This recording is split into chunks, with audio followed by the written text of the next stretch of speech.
BBC বাংলার সান্ধ্য অধিবেশন প্রবাহতে আপনাদের স্বাগত। আজ আপনাদের সাথে লন্ডন স্টুডিও থেকে আছি মানসী বড়ুয়া।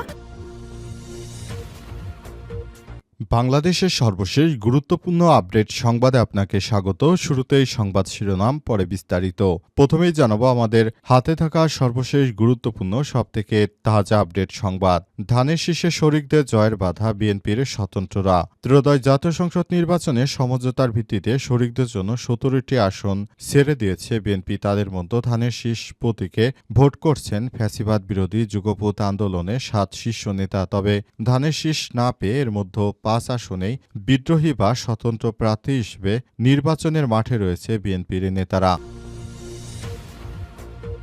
এরপর জানাবো, দেশবাসী তারেক রহমানের দিকে তাকিয়ে আছে বললেন মির্জা ফখরুল। দেশের কঠিন সময়ে সারা দেশের মানুষ বুক ভরা প্রত্যাশা নিয়ে তারেক রহমানের দিকে তাকিয়ে আছে বলে মন্তব্য করেছেন বিএনপির মহাসচিব মির্জা ফখরুল ইসলাম আলমগীর। আজ ঢাকার বনানীর হোটেল শেরাটনে সাংবাদিকদের সঙ্গে বিএনপি চেয়ারম্যান তারেক রহমানের শুভেচ্ছা বিনিময় অনুষ্ঠানে এসব কথা বলেছেন ফখরুল। এদিকে 16 মাসে সবথেকে বেশি সাইবার বুলিংয়ের শিকার হয়েছে আমি বললেন আসিফ নজরুল। বাংলাদেশে গত 16 মাসে সবথেকে বেশি সাইবার বুলিংয়ের শিকার হওয়ার দাবি করেছেন আইন উপদেষ্টা ড আসিফ নজরুল। তিনি বলেছেন, বাংলাদেশে গত 16 মাসে সবচেয়ে বেশি সাইবার বুলিং কার বিরুদ্ধে হয়েছে? আমার বিরুদ্ধে হয়েছে। চ্যালেঞ্জ করে বললাম, প্রথম 4 মাসে শুধু 4টা ডেডিকেটেড ভিডিও করা হয়েছে আমাকে টার্গেট করে।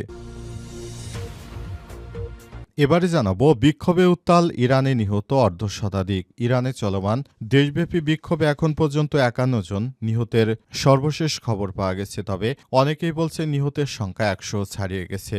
বিভিন্ন গণমাধ্যম এখন চুপ রয়েছে সরকারের ভয়ে, তাই নিহতের প্রকৃত সংখ্যা এখনও জানা যায়নি। এবং সর্বশেষ জানাবো, নেতানিয়াহুকে অপহরণের আহ্বান পাকিস্তানের প্রতিরক্ষামন্ত্রী। ইসরায়েলের প্রধানমন্ত্রী বেঞ্জামিন নেতানিয়াহুকে মানবতার নিকৃষ্টতম অপরাধী আখ্যা দিয়ে তাকে অপহরণ করে আদালতে হাজির করার আহ্বান জানিয়েছে পাকিস্তানের প্রতিরক্ষামন্ত্রী খাজা মোহাম্মদ আসিফ। তিনি বলেন, যুক্তরাষ্ট্র বা তুরস্ক চাইলে নেতানিয়াহুকে ধরে আন্তর্জাতিক ফৌজদারি আদালত আইসিসিতে সোপার্দ করতে পারে। তাহলে কিন্তু এই কুখ্যাত নেতানিয়াহুর শাস্তি হয়ে যাবে। প্রিয় দর্শক, এতক্ষণ শুনছিলেন সংবাদ শিরোনাম, এবারে বিস্তারিত।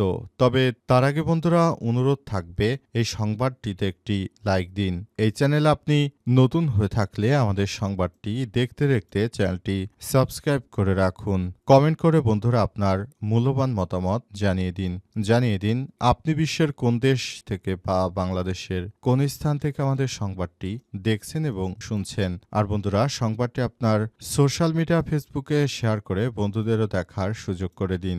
গাজা যুদ্ধে আপনি যদি নিরীহ ফিলিস্তিনিদের ভালোবেসে থাকেন, কমেন্টে ইয়েস লিখে বিশ্ববাসীকে জানিয়ে দিন। এবারে বিস্তারিত। ধানের শীষে শরিকদের জয়ে বাধা বিএনপির স্বতন্ত্ররা। ত্রয়োদশ জাতীয় সংসদ নির্বাচনে সমঝোতার ভিত্তিতে শরিকদের জন্য 17টি আসন ছেড়ে দিয়েছে বিএনপি। তাদের মধ্যে ধানের শীষ প্রতীকে ভোট করেছেন ফ্যাসিবাদ বিরোধী যুগপৎ আন্দোলনে 7 শীর্ষ নেতা। তবে ধানের শীষ না পেয়ে এর মধ্যে 5 জন 5 আসনে বিদ্রোহী বা স্বতন্ত্র প্রার্থী হিসেবে নির্বাচনের মাঠে রয়েছে বিএনপির এই নেতারা। মিত্রদের দাবি, বিএনপির বিদ্রোহী প্রার্থীরা শেষ পর্যন্ত নির্বাচনের মাঠে থাকলে ধানের শীষের বিজয় বিঘ্নিত হতে পারে। তাই তারা চান বিএনপির নেতারা যে কোনো মূল্যে যে কোনো ব্যানারে তারা যেন ভোটের মাঠে না থাকেন। বিষয়টি শরিকদের পক্ষ থেকে এরই মধ্যে বিএনপিকে জানানো হয়েছে। বিএনপিও এমন অভিমানী প্রার্থীদেরকে নির্বাচন থেকে সরাতে তৎপরতা শুরু করেছে।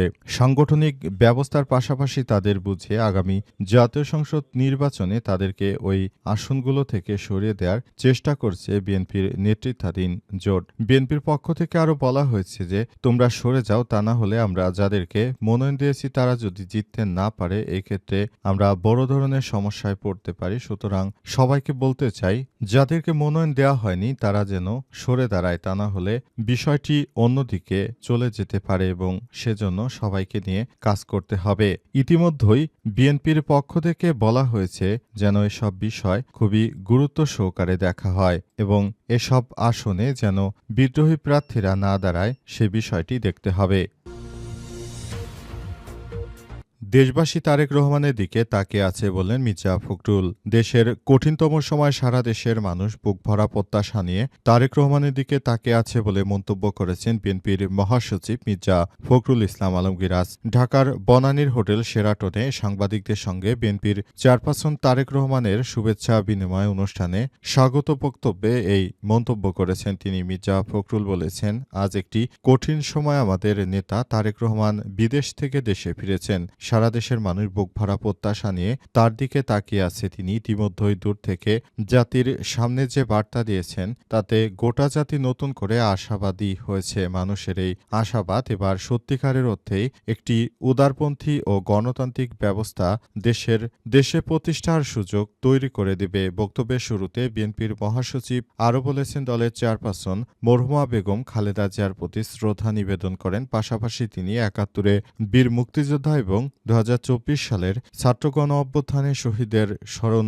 করে বলেন, ২০২৪ সালে যেসব ছেলে মেয়ে ও শিশুরা একটি গণতান্ত্রিক বাংলাদেশ গড়ার অভূতপূর্ব সুযোগ সৃষ্টি করে দিয়েছেন তাদের আমরা গভীর শ্রদ্ধার সঙ্গে স্মরণ করছি। সকাল ১১টায় রাজধানীর হোটেল শেরাটন বলরুমে বিএনপির চেয়ারপারসন তারেক রহমানের এই শুভেচ্ছা বিনিময় অনুষ্ঠান অনুষ্ঠিত হয়। এ সময় তিনি অনুষ্ঠানস্থলে উপস্থিত সম্পাদক ও সাংবাদিকদের আসনে গিয়ে তাদের সঙ্গে শুভেচ্ছা বিনিময় করেছেন। অনুষ্ঠানে বিভিন্ন জাতীয় দৈনিকের সম্পাদক, ইলেকট্রিক মিডিয়া প্রধান, নির্বাহীসহ সিনিয়র সাংবাদিকরা উপস্থিত ছিলেন এবং তারা সবাই এ বিষয়গুলো নিশ্চিত করেছেন। ১৬ মাসে সবথেকে বেশি সাইবার বুলিংয়ের শিকার হয়েছি আমি, বললেন আসিফ নজরুল।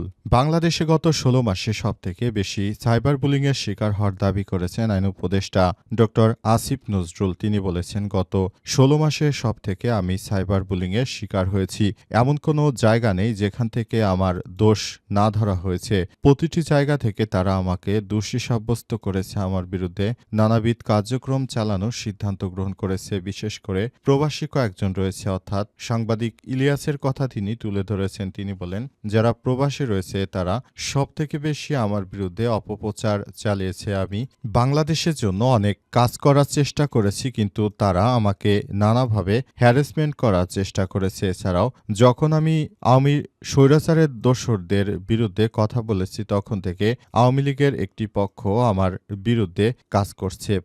পাশাপাশি যারা জুলাই গণ অভ্যুত্থানের সময় আমাদের পাশে ছিল তারাও আমার উপর অনাস্থা এনেছে। সুতরাং এখান থেকে আমি বলতে চাই, আমাদের সবাইকে আরও বেশি দায়িত্বশীল ভূমিকা পালন করতে হবে এবং নতুন করে সব বিষয়গুলোকে খুবই গুরুত্ব সহকারে দেখতে হবে। তা না হলে দেশের অভ্যন্তরে এই ধরনের পরিস্থিতি আরও ঘোলাটে পরিবেশ সৃষ্টি করতে পারে। এ সময় তিনি তাই সবার উদ্দেশ্য করে বলেছেন, সবাইকে এসব বিষয় নিয়ে খুবই গুরুত্ব দিতে হবে এবং নতুন বাংলাদেশ গড়ে তোলার জন্য যার যার জায়গা থেকে দায়িত্বশীল ভূমিকা পালন করতে হবে। নানাবিধ সমস্যা আসবেই, তবে সমস্যা মোকাবেলা করে সামনের দিকে এগিয়ে চলার নামই নতুন বাংলাদেশ। সুতরাং আপনাদেরকে বলবো, আপনারা যার যার জায়গা থেকে আরও বেশি সতর্ক হন। সাইবার বুলিংয়ের শিকার যারাই হবেন তারা যেন আইনের আশ্রয় নিতে পারে সেই ব্যাপারটি নিয়ে আমরা কাজ করছি বলে জানিয়েছেন উপদেষ্টা আসিফ নজরুল। যদিও উপদেষ্টা আসিফ নজরুলকে সবাই পদত্যাগ করতে বলছে, কিন্তু তিনি পদত্যাগ করছেন না। তিনি নতুন করে তার ক্ষমতাকে দীর্ঘায়িত করতে চান এমন অভিযোগ করছে অনেকেই। বিক্ষোভে উত্তাল ইরানে, নিহত অর্ধশতাধিক। ইরানে চলমান বিশ্বব্যাপী বিক্ষোভে এখন পর্যন্ত অন্তত ৫১ জন নিহত হয়েছে। মানবাধিকার সংস্থা human rights activist news agency HRNA আজ এই তথ্য জানিয়েছে। সংস্থাটি বলছে, ভয়াবহ অর্থনৈতিক সংকটের জেরে শুরু হওয়া এ বিক্ষোভ টানা ১৩ দিন ধরে চলছে। HRN-এর তথ্য অনুযায়ী দেশের ৩১টি প্রদেশের ১১টি শহরে অন্তত ৩০০ স্থানে বিক্ষোভ ছড়িয়ে পড়েছে। আন্দোলনে রাস্তার মিছিলের পাশাপাশি শ্রমিক ধর্মঘট ও বিশ্ববিদ্যালয় কেন্দ্রিক কর্মসূচিও রয়েছে। এছাড়াও নিরাপত্তার মধ্যে অন্তত ১৭টি বিশ্ববিদ্যালয় আন্দোলনে যুক্ত হয়েছে। সংস্থাটি আরও জানিয়েছে, পর্যন্ত ২,২০০ জনের বেশি মানুষকে আটক করা হয়েছে। আহত হয়েছে অন্তত ৫১ জন, যাদের বেশিরভাগই নিরাপত্তা বাহিনীর ছোড়া পেলেট বা প্লাস্টিক বুলেটে আহত হয়েছে। পশ্চিম ইরানের মালেকশাই শহরে অন্তত ৩০ জন আহত হওয়ার ঘটনা নথিভুক্ত করা হয়েছে। অন্যদিকে ইরানের কর্তৃপক্ষ দাবি করেছে উত্তর পূর্বাঞ্চলীয় এসফারেন শহরে বিক্ষোভকারীরা একটি স্থানীয় কৌশলীয় কয়েকজন নিরাপত্তা সদস্যকে হত্যা করেছে। এই পরিস্থিতিতে যুক্তরাষ্ট্রের প্রেসিডেন্ট ডোনাল্ড ট্রাম্প হুঁশিয়ারি দিয়ে বলেছেন, বিক্ষোভকারীদের ক্ষতি করা হলে যুক্তরাষ্ট্র সামরিকভাবে হস্তক্ষেপ করতে পারে। এ জবাবে ইরানের সর্বোচ্চ ধর্মীয় নেতা আয়াতুল্লাহ খামেনি অভিযোগ করে বলেছেন, এই অস্থিরতার পেছনে যুক্তরাষ্ট্রের হাত রয়েছে। তিনি কিছু বিক্ষোভকারীকে বিদেশি স্বার্থে কাজ করা দাঙ্গাবাজ বলে অভিহিত করেছেন। গত 28 ডিসেম্বর তেহরানের গ্র্যান্ড মাজারে এই আন্দোলন শুরু হয়। তখনই ইরানি মুদ্রা রিয়ালের মান নেমে আসে প্রতি ডলারে 14,50,000 রিয়াল, প্রায় 52% মূল্যস্ফীতি সাধারণ মানুষের জীবনযাত্রাকে আরও কঠিন করে তুলেছে। শুরুতে ব্যবসায়ীদের ধর্মঘট থাকলেও পরে তা সারা দেশে ছড়িয়ে পড়েছে। প্রতিটি মানুষ এখন ইরানের বর্তমান শাসক এর বিরুদ্ধে আন্দোলন করছে।